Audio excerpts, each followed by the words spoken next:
Kevin shifted the last of his moving boxes against the wall of his small third-floor apartment. The building was old, with high ceilings and narrow hallways that twisted in ways modern architects wouldn't dream of. His friends had joked about its maze-like structure, but to Kevin, it felt like a retreat from the sterile uniformity of the city's newer complexes. It wasn't glamorous, peeling wallpaper in the hallways, a faint scent of damp wood in the air, but it had character. And for Kevin, an artist looking for inspiration in every moment, that was enough. He was unpacking a box of sketchbooks when he realized one was missing, his favorite one, filled with designs and half-finished ideas that had yet to find their form on canvas. A quick search through the remaining boxes turned up nothing. Then he remembered where he'd last had it. Of course, he muttered, rubbing the back of his neck. He'd left it on top of a stack of supplies when he'd been down in the basement earlier, checking out the laundry room. Kevin grabbed his keys and headed down. The basement door was at the far end of the first-floor hallway, an unassuming wooden panel that opened into a flight of steep, poorly lit stairs. The air grew cooler with each step, and the fluorescent lights overhead buzzed softly, their flickering casting uneven shadows on the walls. The basement was larger than Kevin had expected. Its low ceilings and exposed pipes gave it an industrial feel. Rows of old storage lockers lined one wall, each marked with faded numbers, while the opposite side held a few rusted laundry machines that had clearly seen better days. Kevin spotted his sketchbook almost immediately, perched atop the folding table near the dryers. He exhaled in relief, crossing the room to retrieve it, but as he turned to head back upstairs, a strange sound stopped him, a faint rustling, like the movement of fabric. He froze, listening. The basement was supposed to be empty. Slowly, he scanned the room, but there was no one else. Then he noticed something strange, a narrow corridor extending beyond the storage lockers, its walls made of the same cracked concrete as the rest of the basement. He could have sworn it hadn't been there when he first came down. The rustling sound came again, this time from deeper within the corridor. Kevin hesitated. He knew better than to explore dark, unfamiliar spaces in an old building, but curiosity tugged at him. If someone was down here, maybe a tenant or a squatter, he needed to know. Gripping his sketchbook tightly, he stepped into the corridor, the fluorescent light behind him flickering out of rhythm, casting erratic shadows with each hesitant step. The corridor seemed to stretch endlessly before Kevin, narrowing slightly with each step, as though the walls themselves were leaning in to watch. The cool, damp air carried a weight that pressed against his chest, making every breath feel deliberate. It was the kind of silence that wasn't truly silent, the kind that amplified the smallest sounds and turned them into something far more sinister. Beneath his feet, the floor's texture shifted subtly. The worn concrete was no longer smooth. Shallow grooves had been carved into its surface. Kevin paused, shining his flashlight downward. The beam revealed long parallel drag marks, the lines faint at first but growing deeper as they stretched ahead. They crisscrossed haphazardly, like the frantic scratches of someone, or something, being pulled against its will. He crouched, his fingers hovering just above the grooves. The edges were jagged, sharp enough to catch the light in places. Kevin traced one line with his eyes as it snaked forward and disappeared into the shadows. His throat tightened as the realization settled in. These marks told a story, a struggle, a desperate, futile attempt to escape whatever lay ahead. Kevin stood slowly, his pulse quickening.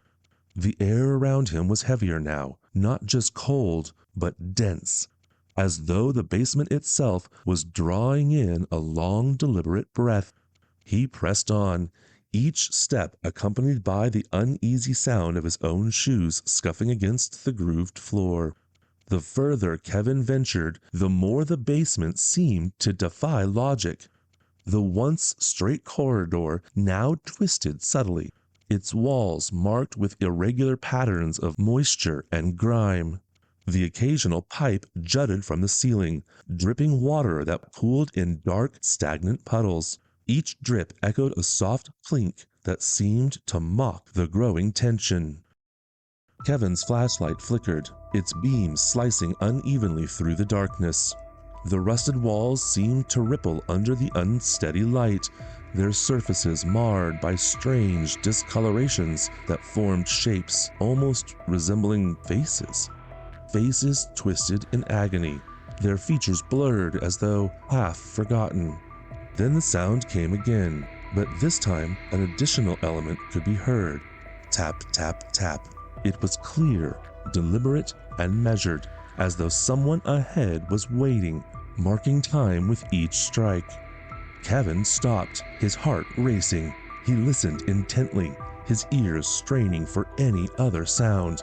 The tapping was accompanied once again with a faint rustling, like fabric dragging across the ground, or perhaps the soft, irregular scrape of nails against stone. His grip on the flashlight tightened as he took another step. The beam of light wavered over the walls, catching on something up ahead, a darkened doorway barely visible through the gloom. Kevin stepped across the threshold, the space opening up suddenly and unnervingly wide. The room seemed impossibly large for the basement's foundation, its dimensions warped by the uneven stone walls that loomed like silent sentinels. The air here was different, colder, but not with the chill of damp concrete. It was a biting, ancient cold, the kind that settled into your bones and whispered of things long buried. Rows of splintered shelves lined the walls, their contents a chaotic jumble of forgotten relics. Faded photographs curled at the edges, their subjects blurred and unrecognizable. Rusted tools lay in disarray alongside stacks of decayed books whose spines had crumbled into dust. The smell was sharp and metallic, undercut by the sour tang of mildew and rot. At the center of the room stood a massive, ornate table, its legs carved with intricate patterns that seemed almost organic, like roots intertwining beneath the surface. A thick layer of dust coated its tabletop, disturbed only by a carefully arranged collection of small, hand-carved figures. Kevin's breath hitched as he approached the table. The figures were unnervingly lifelike, each one frozen in a unique pose. Some stood mid-stride, others sat with hands clasped as if in prayer or despair. But it was their faces that held him captive. Each figure bore an expression of sheer terror, eyes wide, mouths open in silent screams. Kevin leaned closer, his unease growing. The material wasn't wood or stone, it was pale, porous, and slightly translucent, like bone polished smooth by time. Before Kevin could process the figures further, the rhythmic tapping ceased. The silence that followed was oppressive and charged with anticipation. Then, without warning, a low, resonant groan filled the space.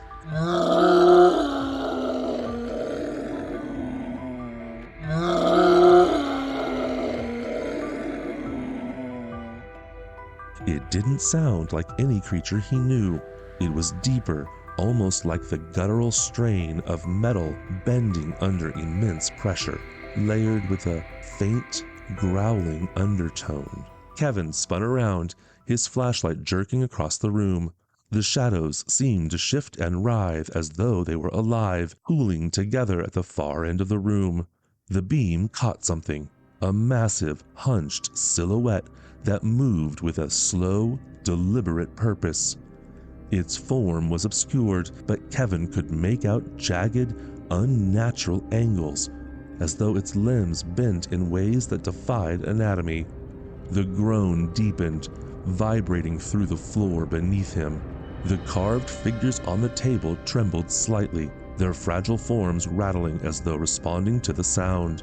Kevin's legs locked, his breath caught in his throat. The thing in the shadows wasn't coming toward him. Not yet. It was watching.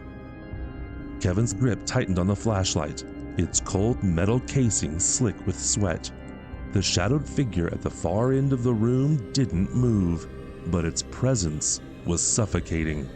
It loomed larger with each passing second, its hulking form distorted by the flickering beam of light. The jagged angles of its limbs seemed to shift slightly, as though it were adjusting itself in the darkness. Kevin's chest rose and fell in shallow, uneven breaths. Every nerve in his body screamed for him to run, but his feet felt rooted to the spot. He could feel the weight of its gaze, though the thing had no visible eyes, just an overwhelming sense of being studied, of being measured. The groan that had filled the room subsided into a low, pulsing rumble, vibrating through the floor beneath him. It wasn't just a sound, it was a force pressing against his ribs, his skull, as though trying to push him out of himself. He felt an irrational urge to drop the flashlight, to close his eyes and surrender to the dark. But then the figures on the table began to move. At first it was subtle, a tremor in their delicate forms. Then, one by one, they began to shift, their positions altering with unnerving precision. The seated figures leaned forward, their tiny heads tilting as though straining to listen. The ones frozen mid-stride turned their heads toward Kevin, their carved eyes somehow more piercing now, more alive. Kevin stumbled back, the beam of his flashlight dancing across the table. The figures moved in perfect unison, their tiny limbs bending and twisting with a grotesque fluidity that defied their rigid material. He realized with growing horror that they weren't carved from bone, but something far worse, something that had once been alive. The groan deepened again, and the figures stopped. They remained fixed in their new positions, all facing Kevin, their expressions of terror more vivid than before. "Why?" The word escaped his lips, barely a whisper. A faint, rasping voice answered, not from the shadows, but from within his own mind. "Witness." The hulking figure in the corner began to move. It didn't lurch or stumble as Kevin had feared.